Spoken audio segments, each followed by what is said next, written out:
ಖಂಡಿತವಾಗ್ಲೂ ನಾನು ಮೊದಲಿಂದಲೂ ನನಗೆ ಕೋರ್ಟ್ ರೂಮ್ ಡ್ರಾಮಾ ಅಂದರೆ ಭಾಳ ಇಷ್ಟ. ಯಾವಾಗಲೂ ಜಡ್ಜ್ಮೆಂಟ್ ಏನಿರ್ಬೋದು ಅಂತ ಕಾತರಳಾಗಿ ನಿಜ ಜೀವನದಲ್ಲೂ ಯಾವುದಾದ್ರೂ ಕೇಸ್ ಬಗ್ಗೆ ನೋಡ್ತಾ ಇರ್ತೀನಿ. ಇಲ್ಲಿ ನನಗೆ ಜಡ್ಜ್ ಪಾತ್ರ ಮಾಡೋಕ್ಕೆ ಸಿಕ್ಕಿದ್ದು ತುಂಬ ಖುಷಿ. ಕೋರ್ಟ್ ಕೇಸಲ್ಲಿ ಹೇಗೆ ಪ್ರೊಸೀಡಿಂಗ್ಸ್ ನಡೆಯುತ್ತೆ ಅದನ್ನೆಲ್ಲ ತುಂಬ ಆರ್ಗ್ಯಾನಿಕ್ಕಾಗಿ ನ್ಯಾಚುರಲ್ ಆಗಿ ತೋರಿಸಿದ್ದಾರೆ. Writing is very good. ಖಂಡಿತವಾಗ್ಲೂ ಈ ಸಿನಿಮಾನ ನೀವೆಲ್ಲರೂ ನೋಡಿ 100 ದಿನ ಓಡೋ ಥರ ಸಪೋರ್ಟ್ ಮಾಡಬೇಕು ಅಂತ ಖುಷಿಯಾಗಿ ಒಬ್ಬ ಕಲಾವಿದೆಯಾಗಿ ಹೇಳೋದಕ್ಕೆ ಕೇಳ್ಕೊಳ್ಳೋದಕ್ಕೆ ಇಷ್ಟಪಡ್ತೀನಿ. TNS ಸರ್ದು ಪ್ರಾಜೆಕ್ಟಲ್ಲಿ ಕೆಲಸ ಮಾಡ್ತಾನೆ ಕೋರ್ಟ್ ರೂಮ್ ಡ್ರಾಮದ ಬಗ್ಗೆ ತುಂಬ ಆಸಕ್ತಿ ಜಾಸ್ತಿ ಬೆಳೆಸ್ಕೊಳ್ತಾ ಹೋದೆ. ಬಟ್ ಯಾವತ್ತೂ ಕಟ್ಟಕಟ್ಟೆಯಲ್ಲಿ ಇರ್ತಿದ್ದೆ, ಜಡ್ಜ್ ಸ್ಥಾನಕ್ಕೆ ಹೋಗಿರಲಿಲ್ಲ.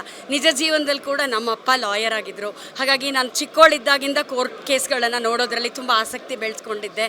ನಿಜವಾಗ್ಲೂ ಒಂದು ಅದ್ಭುತವಾಗಿ ಒಂದು ಕೇಸ್ನ ಡೀಲ್ ಮಾಡಿರೋದನ್ನ ಇಲ್ಲಿ ನೋಡ್ಬೋದು. ಕಲಾವಿದೆಯಾಗಿ ಕೂಡ ಕಾನೂನಿನ ಬಗ್ಗೆ ಅಲ್ಪ ಸ್ವಲ್ಪ ಅರ್ಥಕೊಂಡವಳಾಗಿ ಕೂಡ ಇದನ್ನು ತುಂಬ ಎಂಜಾಯ್ ಮಾಡಿದೆ. Thank you for the compliment. ನಂದು ಇದು ಮೊದಲನೇ ಚಿತ್ರ. ಸೊ ರವಿಚಂದ್ರನ್ ಸರ್ ಜೊತೆ ವರ್ಕ್ ಮಾಡೋಕ್ಕೆ ನನಗೆ ತುಂಬ ಖುಷಿ ಆಯಿತು. ಇನಿಷಿಯಲಿ ಸ್ವಲ್ಪ ಭಯ ಆಗ್ತಿತ್ತು, ಸರ್ ಮುಂದೆ ಹೆಂಗೆ ಆ್ಯಕ್ಟ್ ಮಾಡೋದು, ಅವರು ತುಂಬ ದೊಡ್ಡ ಆರ್ಟಿಸ್ಟ್ ಅಂತ. ಬಟ್ ಸರ್ ನನಗೆ ತುಂಬ ಕಂಫರ್ಟಬಲ್ ಫೀಲ್ ಮಾಡಿಸಿದ್ರು. ಮತ್ತು ಅವ್ರ ಜೊತೆ ಆ್ಯಕ್ಟ್ ಮಾಡೋದು it was fun. So it's a legal suspense thriller movie ಇರೋದ್ರಿಂದ ಒಂದು ಥ್ರಿಲ್ಲರ್ ಇದೆ, ನಿಮ್ಮ ಸೀಟ್ ಎಡ್ಜಲ್ಲಿ ಕೂರಿಸುತ್ತೆ, ನೆಕ್ಸ್ಟ್ ಏನು ಅಂತ ನೋಡೋ ಅಂಥ ಚಿತ್ರ ಇದು.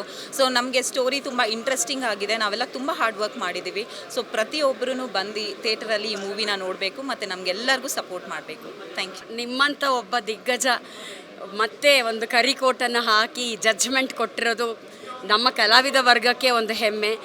ನಿಮಗೆ ಮತ್ತಷ್ಟು ಶುಭಾಶಯಗಳು sir. Wish you happy birthday, ಹುಟ್ಟು ಹಬ್ಬದ ಶುಭಾಶಯಗಳು. ರವಿಚಂದ್ರನ್ ಅವರೇ ಸಾಟಿ.